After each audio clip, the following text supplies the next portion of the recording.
I wish I could be a writer. I can't tell you how many times I've heard people say that to me when they find out I am one. There's always a soft tinge of jealousy in their voice when they speak those words.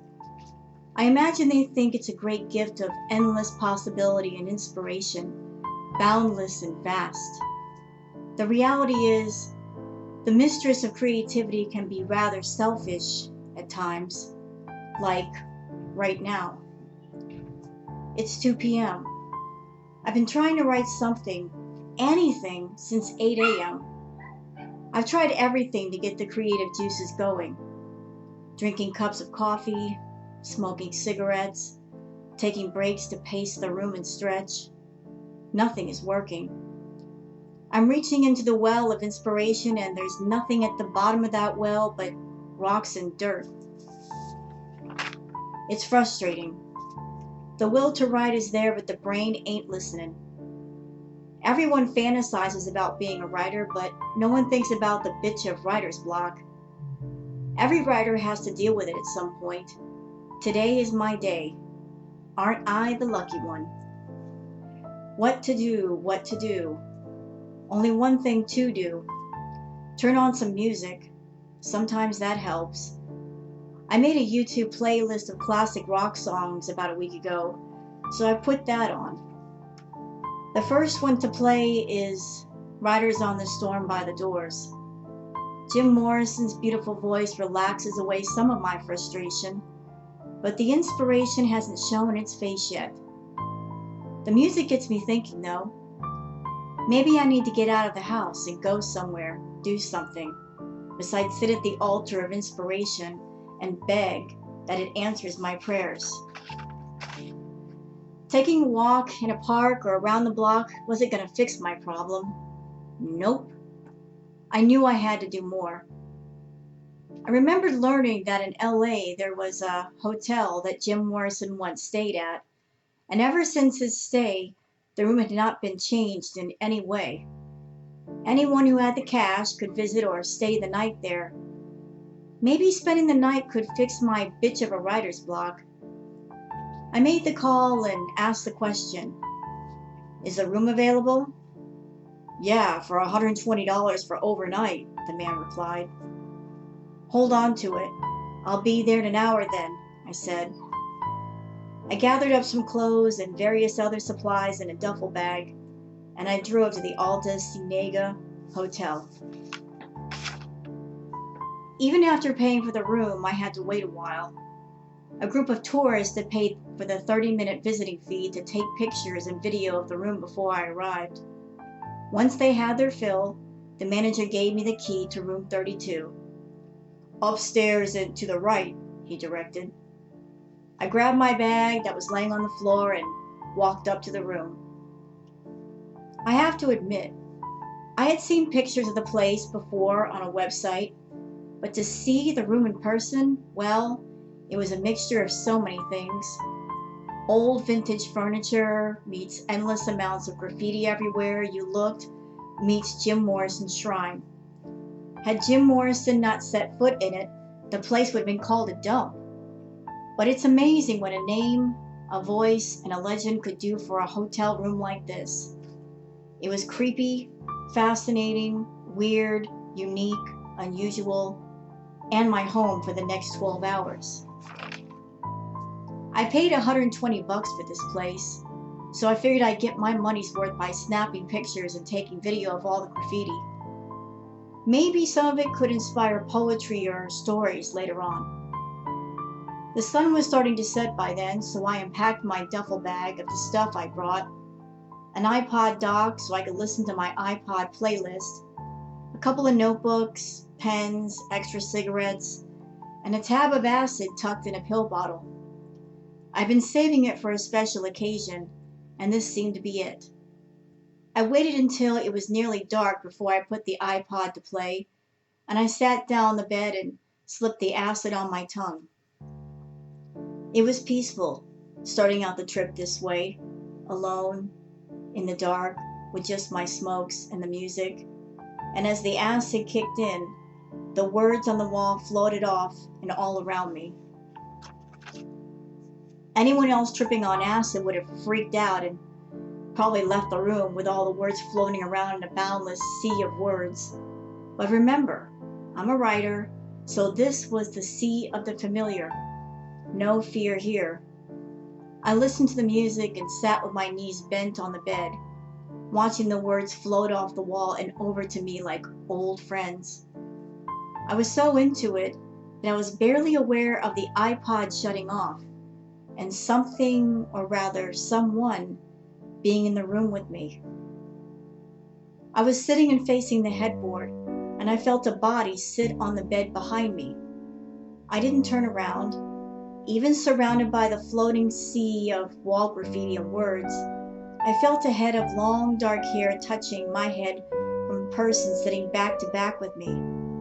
I heard the creaking sound from the leather jacket he wore and heard him softly humming in a gentle way.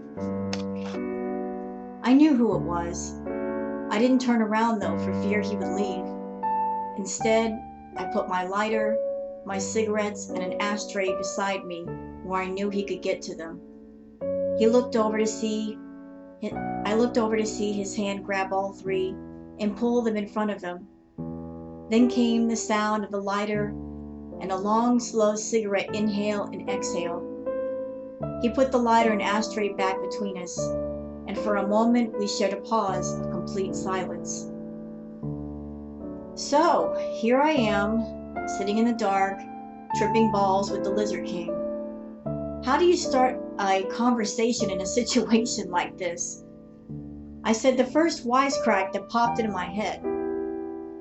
So, you come here often? His answer was perfect, quick and deadpan. Only when I'm dead. If I felt any kind of nervousness, that answer made it disappear. I had to chuckle. I heard the sound of liquid inside of glass and I knew he was taking a shot from a bottle of Jack Daniels. So, you aren't a superfan, that's obvious. What are you doing here? He asked. Would you believe it's because of severe case of writer's block and needing to get away? I answered. Another swig from his bottle of Jack and a drag off his cigarette before he said in a soft voice, there's more to it than that. I just want to hear you say it. I couldn't argue with him, not just because of the acid, but because deep down I knew he was right. Without looking at him, I got off the bed and stood up, facing away, the wild graffiti and words dancing and swimming in front of my eyes. Within that dark sea of literature, there was a comfort to speak the truth. Maybe I came here because to be a writer is to know what alone is, and I didn't want to be alone. Maybe I wanted to be somewhere where someone else is gifted and cursed, brilliant and jaded as me once was, and I wouldn't feel so damn isolated, so alone, so terribly alone. Behind me, he said, that feeling of being alone you got, it's always going to be there. If you're an artist, your art will always be your best friend first. Unfortunately, it's one precious few will understand. I walked back over to the bed and sat back down, back to back with him. I lit up a cigarette and took a drag to say, I can deal with being alone. I'm used to it. It's just the sadness that's a bitch. How do you get away from the sadness? That's easy, he whispered. You're right. I felt the bed shift as he moved off the bed and walked over to the window. I turned around to see him for the first time. His ghostly form softly glowed from the outside street light that filtered in through the window glass. He was looking out at the city and all the streets and the buildings. His voice was soft as he whispered, there's a million stories out there waiting to be written. I wrote a few down, but I can't anymore. But you can. You can write those stories. He turned away from the window to look at me. Writers were born to write. So anytime you feel alone, write, and you won't be. Find those stories and write them down, because nothing is worse than dying and wanting to write and can't. Take it from me. He put his hands in his pockets and added, "You got what you needed from here. Once you leave, don't come back. You don't need to come back. You know what to do when you feel alone now." He walked over to the bed and picked up his bottle of Jack Daniels, affording me a smile and ruffling my hair, and he said, "It was nice meeting you. I gotta go." I nodded and said to him, "Thanks for dropping by, Jim." He chuckled and looked mischievous as he said, "How could I not? This is my room, even if it does look like a shrine now." I looked down to put out my cigarette, and when I looked back up, he was gone. Jim was right. After tonight, there would be no need to come back. The next 4 hours were spent in quiet reflection of our conversation, and the following afternoon I returned the key and went back home. The writer's block was gone, and the dry well was now overflowing. I have Jim to thank for that. Who knows? Maybe one day he'll pay me a visit, and once again we can share a cigarette and some sarcasm. Until then, I'll be writing some of the stories of this dark, dirty city, and waiting for the return of Mr. Mojo Rising.